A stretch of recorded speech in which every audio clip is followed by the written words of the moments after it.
Hello guys, good evening. தேங்காய் கொழுக்கட்டை எப்படி செய்கிறதுன்னு பார்க்கலாம். அதுக்கு ஒரு 2 மணி நேரத்துக்கு முன்னாடி பச்சரிசியை தண்ணியில் நல்லா வாஷ் பண்ணிவிட்டு ஊற வச்சிடணும். அப்புறம் ஒரு நல்ல ஒயிட் டவல் இல்லைன்னா கிச்சன் டவல், இது நல்ல சுத்தமான டவலில் அந்த 2 மணி நேரம் ஊற வச்ச அரிசியை எடுத்து தண்ணி வடிய விட்டுறணும். ஃபேன் அடியில் வச்சு நல்லா ஃபேன் காற்று படுற மாதிரி போட்டு, தண்ணியும் இருக்கக்கூடாது, அந்த அரிசி ஈரமாக இருக்கணும், தண்ணி சொட்டக்கூடாது.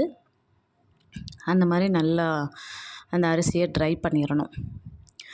ஒரு 1/2 அன் ஹவர் அப்படியே விட்டுருங்க. அது நல்லா ட்ரை ஆன பிறகு அதை எடுத்துகிட்டு மிக்ஸி ஜாரில் மாற்றிட்டு கொரன்னு அடிக்கணும்.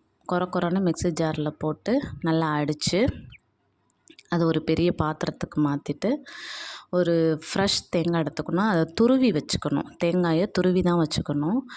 அப்போ தான் நம்ம அதை சாப்பிடும்போது நல்ல பல்லில் கடிப்படும் போது நல்லாயிருக்கும். துருவிட்டு அந்த மாவில் போட்டு கொஞ்சோண்டு உப்பு ரொம்ப போடக்கூடாது, கொஞ்சம் கம்மியாக போடணும்.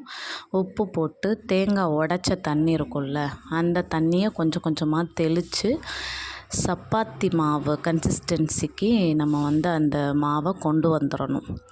கொண்டு வரும்போது நல்லா கொண்டு வந்துட்டு கொஞ்சம் சின்ன சின்ன உருண்டையாக எடுத்து, நீங்கள் எப்படி ஸ்டீம் பண்ணுவீங்களோ, இட்லி பாத்திரத்தில் வச்சாலும் பரவாயில்ல, எப்படி நீங்கள் ஸ்டீம் பண்ணுவீங்களோ அந்த மாதிரி ஸ்டீம் பண்ணுங்கள். ஸ்டீம் பண்ணி எடுத்தால் சூப்பரான கொழுக்கட்டை வந்துடும். டீயோடு சேர்த்து சர்வ் பண்ணலாம், நல்லாயிருக்கும். ட்ரை பண்ணுங்கள். உங்களுக்கு என்ன ஷேப்பில் வேணுமோ அந்த மாதிரி நீங்கள் அந்த மாவை மோல்டு பண்ணி அதை நீங்கள் ஸ்டீம் பண்ணிக்கலாம்.